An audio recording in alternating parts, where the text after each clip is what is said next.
Tucked away in archives, attics, and sometimes even eBay listings are maps that once shaped how people saw the world, only to be forgotten with time.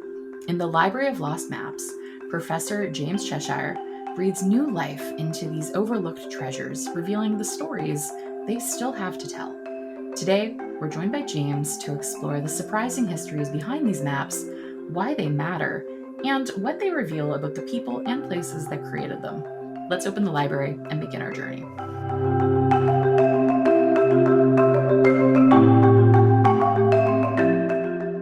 Welcome back to Geographical Thinking. I'm Michelle Brake, and I'll be your guide as we explore ideas, stories, and conversations through the lens of geography. Thank you for joining me today, James, and welcome to Geographical Thinking. How is your summer going into fall going? Great. Well, thanks for having me. Summer's been, quiet, but it's sort of a period of quiet anticipation, I guess. So I finished the book in mid-spring and then it went to print in July. So this is I've been in the period of just waiting to see how the finished copies turned out and then seeing how people react to it when they can pick it up in the bookstores. Okay, so calm before the pleasant welcome storm I for the hope so. fall. Yeah, exactly right. Awesome. Well, before we dive into the world of lost maps, can you start by introducing yourself, maybe telling us a little bit about what you do and what drew you to the world of cartography? Yeah, sure. So I am a professor of geographic information and cartography in the Department of Geography at University College London. And I'm also the inaugural director of this thing called the Social Data Institute. And so I have a range of interests around spatial data, mapping, and population data sets as well. So understanding how, new forms of data about people can tell us something interesting about society and so on. So that's kind of what I do for research, and that's where my funding, I guess, largely comes from. But then I kind of lead this slightly parallel life as well, where I'm interested in creating maps and data visualizations from some of the data sets I work with in my research. And kind of in the last few years, I've been pivoting more towards being almost like a historical geographer or historical cartographer and looking at some of these older maps. And the connection there between the two has always been, it's amazing to me how, ideas that were developed a century ago are still relevant today, in the way that we make our maps. So at times they feel like quite distant worlds I'm in, but actually there are some pretty interesting overlaps between them. And I think, talking of interesting overlaps, something that you made me aware of that I wasn't beforehand is that University College London, the institution you're attached to, has a fascinating connection to Canada through Roger Tomlinson, who completed the first ever PhD in GIS, and from there going on to develop the world's first computerized GIS for the Canadian government. With that connection in mind, I'm wondering, as Britain's only professor of geographic information and cartography, how do you see your work at UCL building on that legacy, and what does that UCL Canada connection mean to you? Yeah, well, UCL is actually an extraordinary place, and it's actually not just UCL itself. UCL is in a neighbourhood in London called Bloomsbury, and there's actually a number of other universities around there too, where there's a real kind of history of mapping and map making that actually predates Tomlinson. I mean, it goes back to the Victorian era and some pioneering cartographers who were associated with the founding of UCL and some of the universities in that neighborhood. They understood that maps were really important as ways to kind of educate people. And UCL was the first university in the UK to appoint a professor in geography. He didn't hang around that long, but and then there was a bit of a gap. But then the next guys came along in the 1920s, and that's really where things started to build in terms of the department and its reputation. And so Roger Tomlinson's arrival in the 1970s was through speaking to someone at a conference and understanding that there was some interest in automated mapping and map making and some of that pioneering work. And what's so extraordinary is the person who supervised Tomlinson's PhD, Professor Peter Wood, he's actually still around. So he's an emeritus professor in our department, and I know him really well. So actually, there's a direct connection there. You know, Peter's been kind of a mentor to me and others.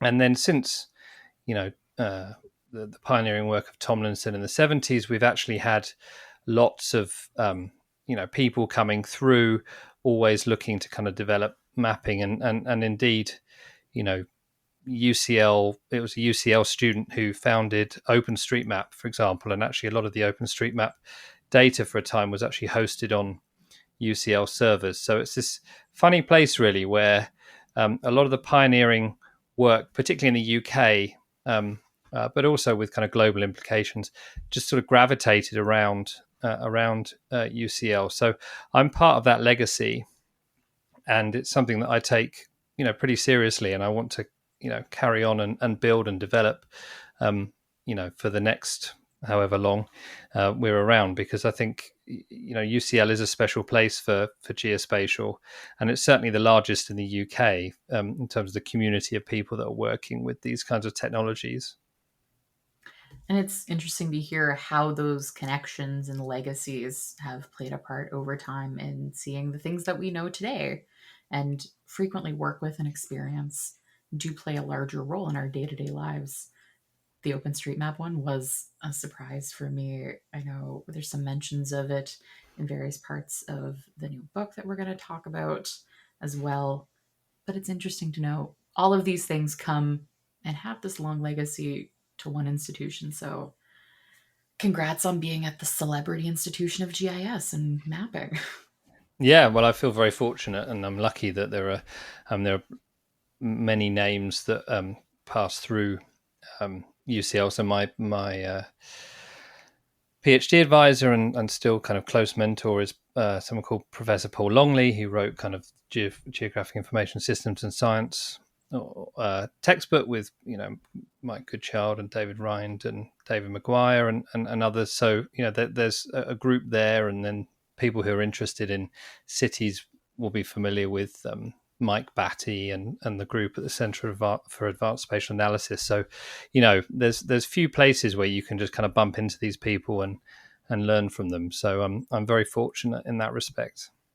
Mm-hmm. Now, before we dive into your new book, let's talk a little bit about your Atlas of the Invisible. It made data deeply human. I'm wondering, how did that shape your experience and your thinking for your next project? So, interesting question. So, as I alluded to in my introduction, I mean, a lot of my kind of work is really about pioneering technology for data visualization, for mapping, for cartography, and for seeing how maps can offer a compelling window into this world of big data, and I guess now kind of a world of AI too. But it was always I was always aware that there was a kind of a history that you're building upon. So actually, every book that I've published previously, so I've done 3 kind of atlas type books with a designer named Oliver Uberti. One was on London. It's called London, the Information Capital. One was about animal movements. It's called Where the Animals Go. And then the book you referenced was Atlas of the Invisible. All 3 of those started with some historical examples of maps that helped kind of lay the foundations for what would then come in the book. So the London book was the John Snow pump example, for example, which again, is just a 10-minute walk from UCL in Bloomsbury. The animals book was about early examples of animal tracking and mapping for things like resource management, and the whaling industry, for example, was actually an example where mapping was pioneered to help target where these Wales were. And now, of course, they have a legacy. Those maps have a legacy in conservation because they show us where the whales once were and how we might preserve areas of the ocean so that they might well return. And then in Atlas of the Invisible, the scope was really global, and it was making the case for how, exciting and new forms of data can help explain something about the world today. And the idea that everything is connected really originated in the 1800s with a guy named Alexander von Humboldt, who many people will be familiar with as this kind of pioneering naturalist and natural scientist and so on. And he developed these ideas about the world being this big connected system of systems. And the way he articulated that was through maps and actually creating or commissioning a really fantastic atlas from a German cartographer. And so that was really the inspiration. It was understanding how he used maps, which then allowed us to kind of say, well, can we replicate some of that thinking, some of those ideas with contemporary data sets? So that's always been the kind of starting point for me. It's, are there some interesting old examples where people have solved a problem we're looking to solve cartographically, or they've got interesting ideas they want to use maps for? Can we take inspiration from those, and then can we, create some really compelling maps from contemporary data using contemporary software and methods? I think it's interesting that you bring up that connection of the historical maps that have provided this legacy of all the information that we build on today into the digital world that we're living in with map making. And this mirrors a lot of UCL's connection as well to the very beginnings of GIS and how maps and technology have always evolved together. In your new book, The Library of Lost Maps, looks back at maps that were once influential but later forgotten.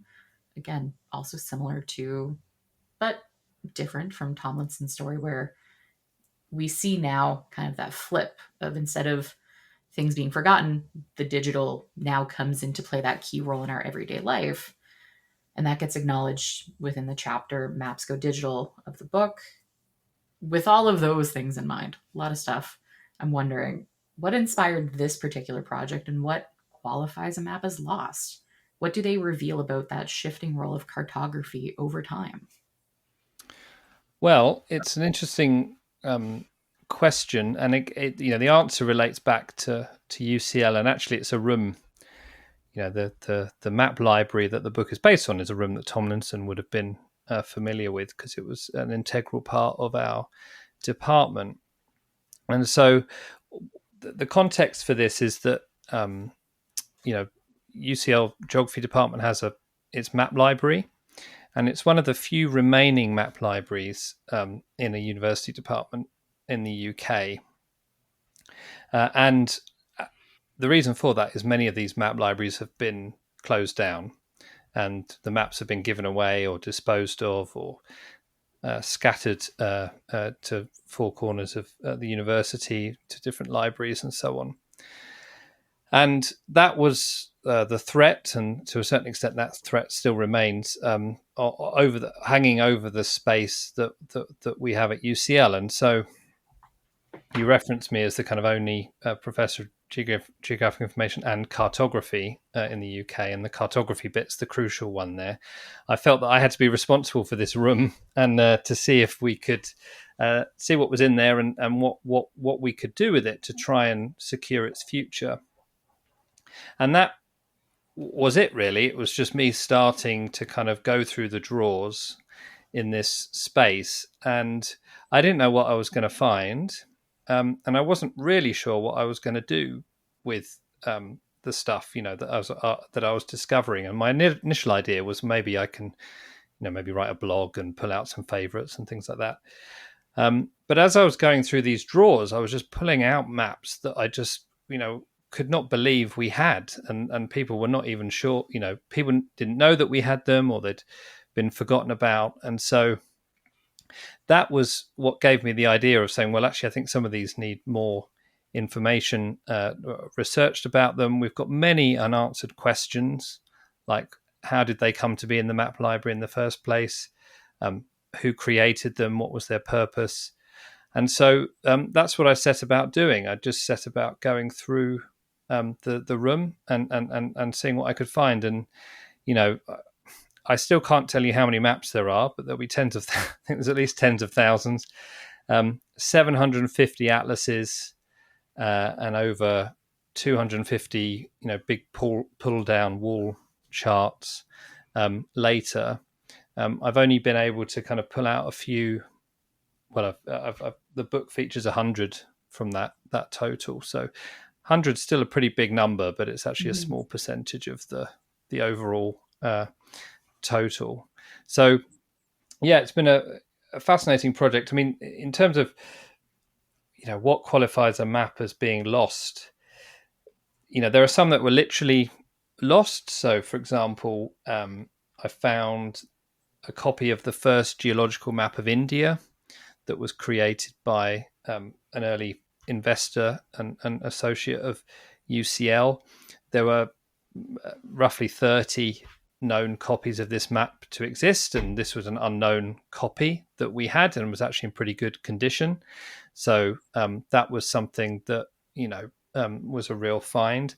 And there's actually quite a lot of maps that have become lost because the generation of people that maybe understood what they were for, or were involved in their acquisition or their use, then that generation is no longer with us, and they never really passed that information on, particularly around some of the maps to do with the Second World War, in particular. And again, there's another Tomlinson link there because he was in the Royal Air Force.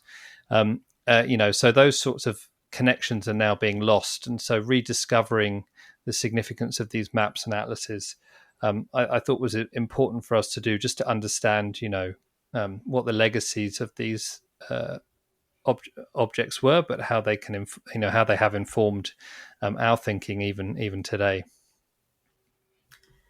And I think it's interesting bringing up what was lost and what was being rediscovered, because one of the lines that stood out to me from the book is that these maps were once famous and now forgotten.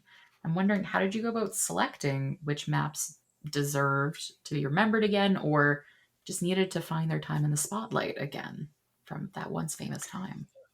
Yeah, so I struggled. This was a real struggle for me because, because there's so many to choose from, but I wanted to construct a narrative for the book as well. So I didn't want it just to be, series of kind of standalone maps. I wanted to see how the history of cartography developed within the space that was there and the maps that we had. And so actually, it was astonishing to me really how coherent that history was, in terms of starting with the founders of UCL in the 1820s and how they created the most successful kind of atlas, subscription atlas that was created in the 1800s and sold millions of individual sheets of maps.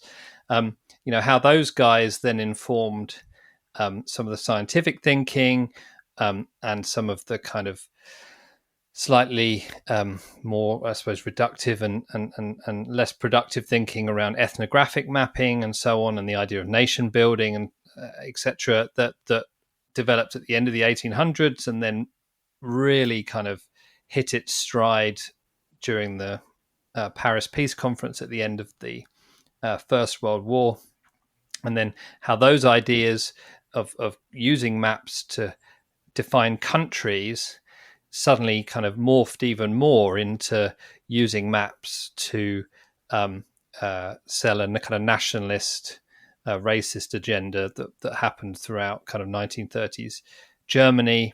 And then at the end of the Second World War, how geography, but also cartography, had to kind of reinvent itself to pivot away from the horrors that had come before, and to create a kind of a more optimistic view and rather about division. It became about connections and so on, and the kind of refocusing on scientific approaches. So Marie Tharp's ocean floor maps. I mean, again, quite why we have an almost complete set of Tharp's maps, in our room in Bloomsbury. No, not many other people in the UK even have access to these maps. It's extraordinary to me, and so we're able to kind of build that out. So I tried to, that narrative arc, that history emerged from the room, and then I maybe had 5 examples of one particular idea. So I would then pick,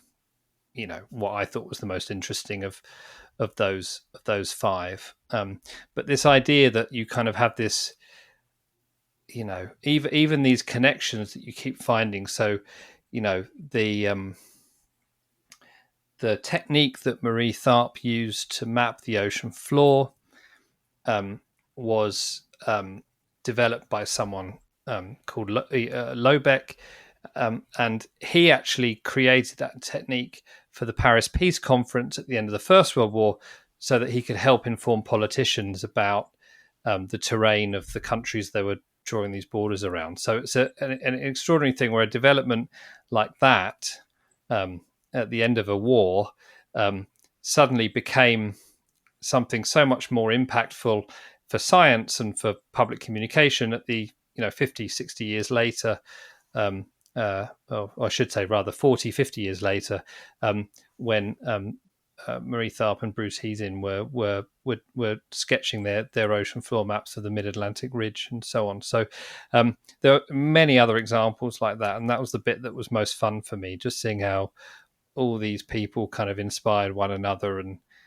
progressed ideas around mapping and map making.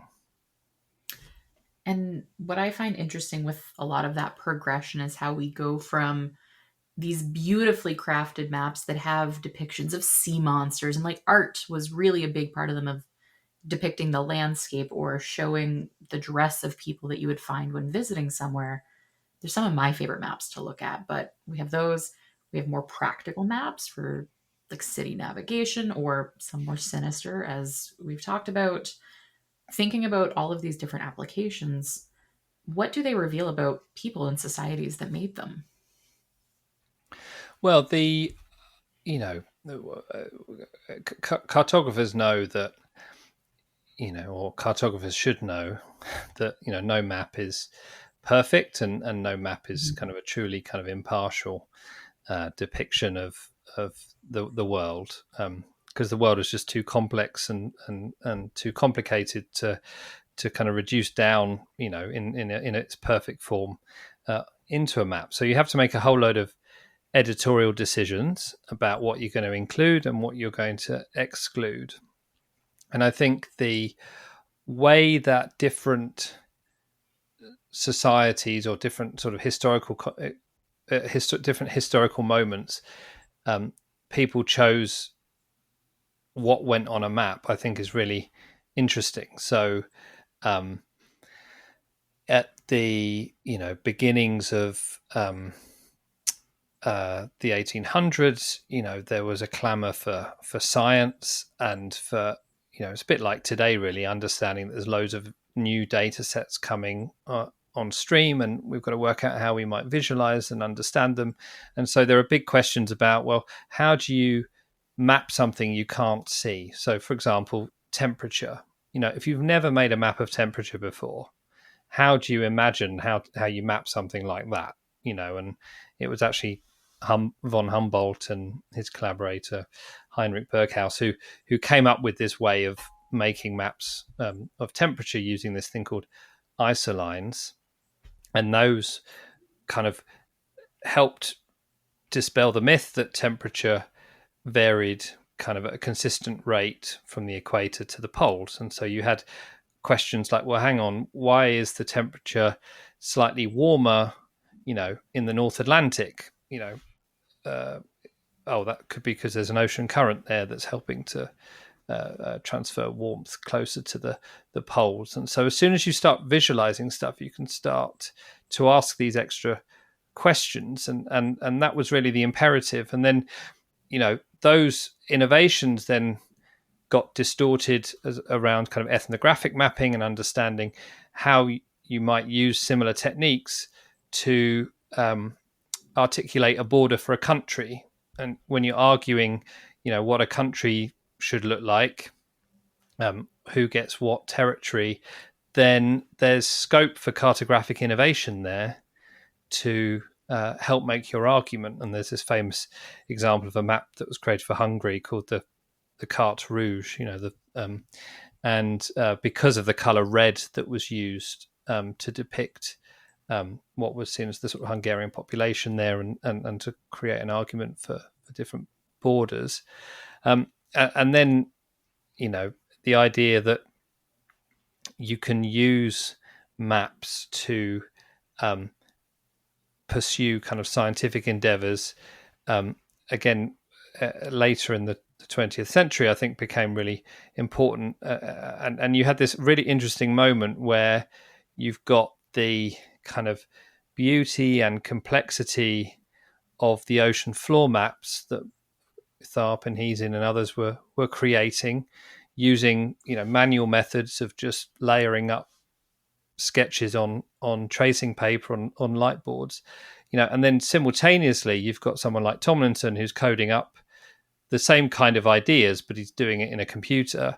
But what he's producing is nothing like as complex and as beautiful as those maps. But of course, it has the potential to go on to be something much more, which is the digital cartography we see today. And so I think that there's really interesting moments like that where it reflects what people's priorities were, what their ambitions were, and actually what the kind of societal situation was at the time. And it's all shown in the way that these maps were created. And I think hearing about that history and how things have changed and what are those considerations are always interesting. And there's always more maps to discover. Knowing how many you would have had to look at for the book, was there one map in particular that surprised you, something strange or striking or even oddly relevant to today's world? I think it's very hard to pick one map actually, and I think it all just depends on struggle with a good answer to this question, because I think depends what depends what day it is and what my favorites are. Yeah. I think the maps I like best are the ones where someone has had to do something that hasn't been done before, Mm. and working through those challenges. And so I think there are a couple of examples. So one is this geological map of India, which didn't get the credit it deserved at the time, but it was created largely from correspondence. The guy that created it, he never visited India, but he just assimilated lots of data that people sent him. He then drew it out, and then actually the map itself was designed to be shared and feedback given on it. But Mm. unfortunately, he died the year the book came out, so he didn't kind of. Well, he wasn't. He died the year the map came out, so he wasn't kind of able to sustain that process. The other one, the other map that I, was kind of really inspired by, was this map of Everest and the region around Everest that Mm. was created in the 1950s, and it's a astonishing kind of cartographic piece of work, and the physical endurance and effort that went into creating it, and the months spent in kind of extreme conditions to map it was astonishing to me. But also the fact that it was a pioneering example of photogrammetry as well. So it's one of the first maps they used kind of photography to map in detail, rather than having to do kind of this detailed triangulation that came before. So again, it kind of encapsulated the best of the artistry of kind of traditional cartography, but it had a kind of a new technology element to it mixed in as well. Those are both interesting examples. The first one with the map of India for the geological map was done via distance, whereas Everest, so much of going to Everest is how remote it is, how hard it is. At that time would have been very difficult to ground truth any sort of that information. Whereas today, we have satellites, we have imagery, people want things immediately. We can see what happened somewhere within the past couple days, not long after. That's been a big shift digitally. And I'm wondering, how do you think digital mapping and GIS have changed our sense of geography and place compared to the eras where these lost maps were created? It's an interesting question, and one I often reflect on, because I think there are different perspectives on this. So you could say, well, in historical examples, they mapped areas, but they probably were a little bit uh, sparing with the truth sometimes if they hadn't quite been able to measure something or see something or whatever. They might well fill in the map regardless. And obviously there were certain definite kind of perspectives that were brought upon these maps that may not have reflected or included those groups of people who may well have been living in the areas that were being mapped, and so on. So there's that aspect, which nowadays the same could be said for the way that certain things like satellite imagery may be used, but actually we know that we've got a much richer data source, parts of the world that are inaccessible either through because of war or things like that, we can still access through satellite imagery, and we can actually see what's happening on the ground. So that's a real innovation. But this idea of the connection to the place that you're mapping, I think, is still a really important one, and it's something that can be easily forgotten, and it because people don't have to think twice now about what they're doing. So, there's examples of maps where, I think it's not in the book, but one of my favorite examples I use sometimes in my teaching is a kind of a dot density map of London's population, and so you have one dot representing whatever you can in GIS you could make a dot density map of London, for one dot per person or one dot representing 10 people or whatever. And with that data set, you have your census areas, and so but you have to still randomly drop the dots within each of those areas. And if you do that, what happens is, because the census areas encapsulate industrial land uses, parks, all that kind of stuff, you end up scattering dots in areas where no one lives, and it looks a bit weird. But it only looks weird if you're from London and you understand the context. If you're unfamiliar with London, you may well think that people are living in these parks and so on. But there's a fantastic example of a dot density map from the early 1960s that we have, that doesn't have that problem. And each dot is representing, 100 people in London.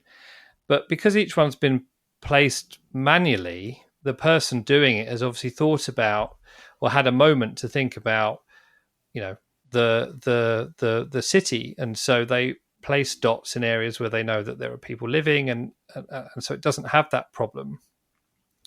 And of course, there are solutions to it. You can plumb in land use data. You can do lots of other things to kind of mitigate the challenges of the digital approach, but you have to have the presence of mind to do that, and you have to be proactive in thinking through these things. And so that's what I take away from a lot of these examples. It's understanding, kind of what the human aspect is. And I think the other thing I would say is, as a cartographer, actually, if a human being has created the map, oftentimes they are a bit more intuitive in the way that they handle things like generalization and omissions and so on and so forth. And again, if you're just pressing a button in the software to do that, it's not always the case that what you get out is as intuitive as it might be. So again, there's refinements you can do, but I think it's enabling people to, or at least encouraging. I encourage my students always to think about what they're mapping and how they might do it differently, or how they might counter some of these potential limitations from the kind of the much more automated approaches we're used to using. I think looking at the tools and techniques as they've changed over time is what really becomes interesting, because there's been a wide range of techniques in the non-digital world when looking at map making that alone covers a range of what was being done 800 plus years ago, what was being done 300 years ago, 100 years ago. Now, in our digital space, what tools or techniques have most transformed how you work with geographic data in recent years? I think, well, the two aspects for me. I think one is I'm not sure whether it's a tool or a technique, I guess, but it's the proliferation of data. So it's the idea that you Mhm. can just download, a data set.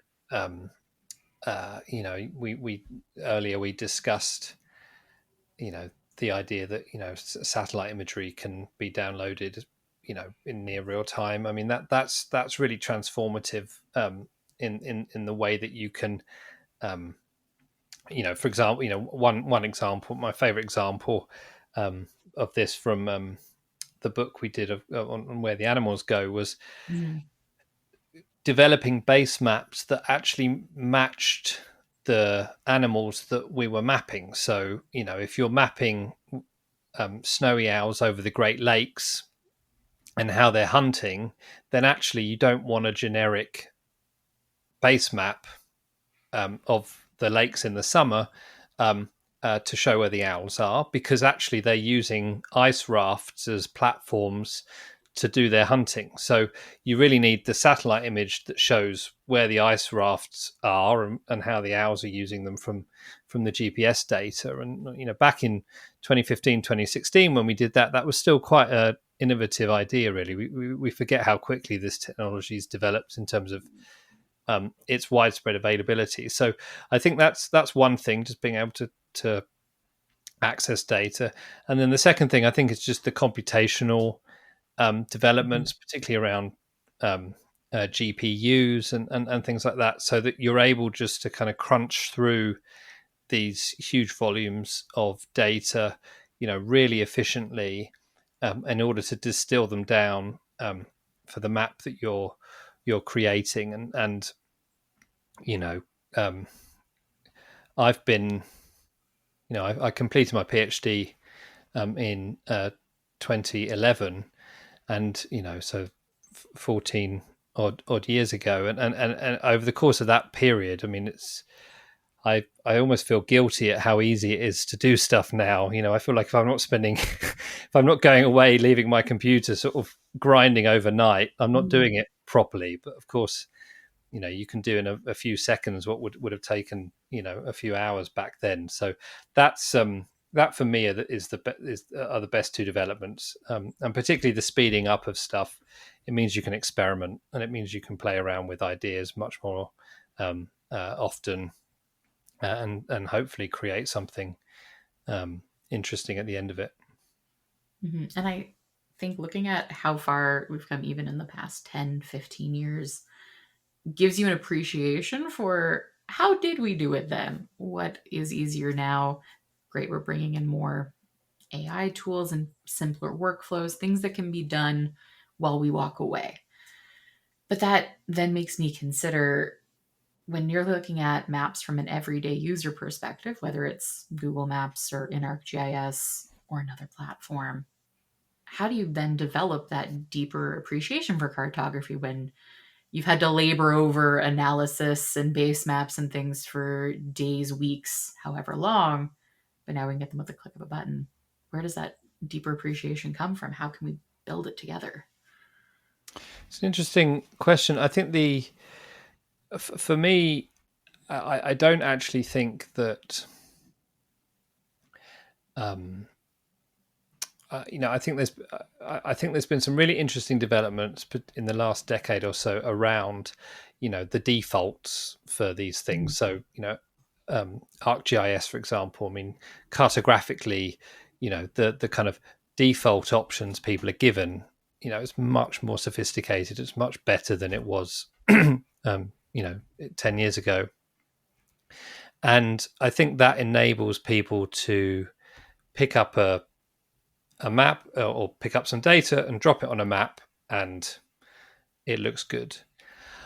I actually think that we still have a long way to go in appreciating how hard it is to tell compelling stories Mhm. with data, and having people invest the time and appreciate how much time it takes to do that well. And so the platforms exist. Story Maps is fantastic for these things, but you still have to do a lot of work to create something that's compelling and insightful, and that's often overlooked, I think. I mean, it's one, with my students, they go, they go on a real journey, because they always, it's a, really enjoy watching, how they have an idea, they think they can get there in an hour, and then suddenly they have this moment sort of 2 hours later that it's actually going to take way longer than they thought to kind of get the data they need and clean it and yada yada yada.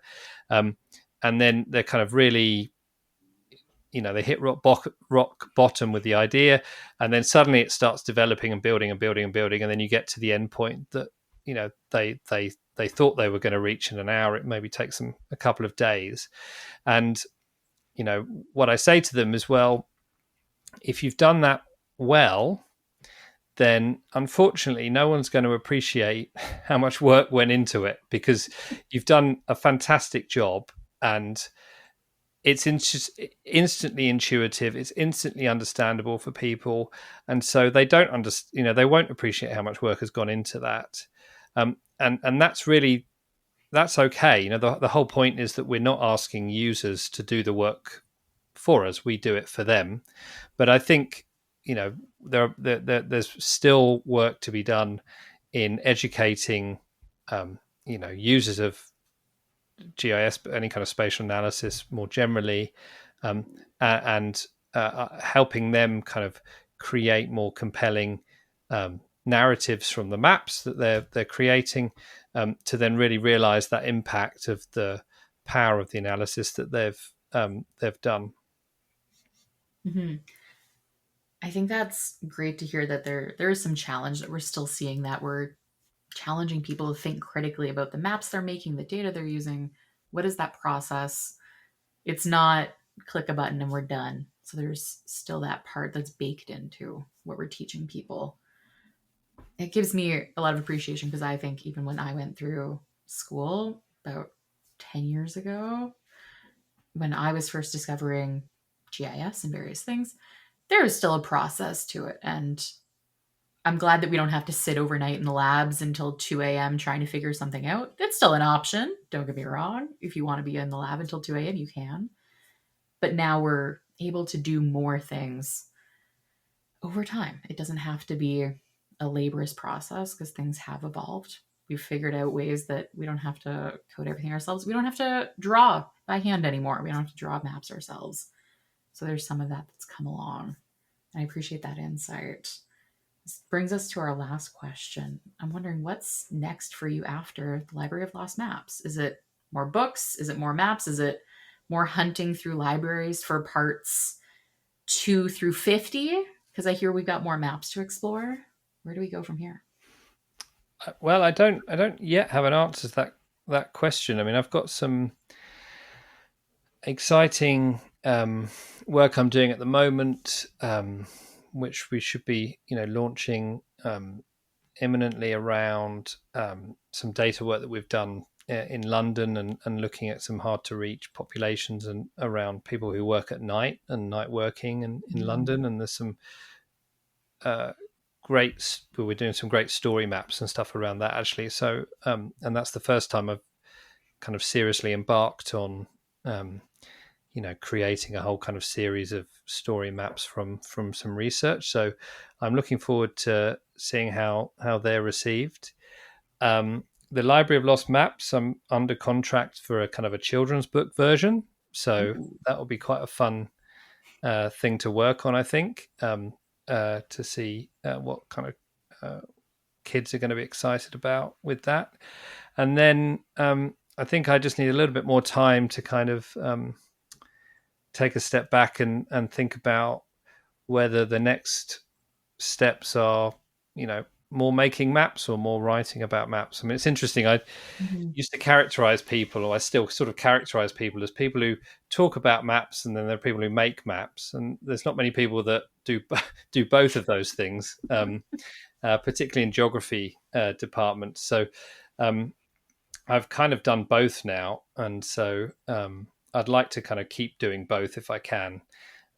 But yeah, it's been intensely gratifying, but also extremely kind of tiring to kind of trawl through thousands of these maps and pull out these stories. So I'm kind of slightly in recovery mode from that. But yeah, I've learned so much, and that's the thing that I've just found so extraordinary about it. The history of cartography is something that I thought I knew a reasonable amount about, but I had no idea of the extent of my ignorance until I'd started kind of working on this book. So I'm hoping that people, there's some interesting surprises in there for people who are already kind of map obsessives, but there's some maps they won't have seen before, and some stories that I don't think have been told before. So I'm hoping that there's something for everyone in there. That's fantastic, and lots to look forward to. We'll include links for a lot of what we've discussed and some of what we just covered in our show notes, so make sure to check those out. Thank you again for joining us, James. It's been great having you on the podcast. And just like that, we're closing the pages on a few of history's forgotten maps, but thanks to James, they won't stay lost for long. From Cold War escapes to sea monster sightings, maps remind us that geography isn't just about where things are, it's about how we imagine the world around us.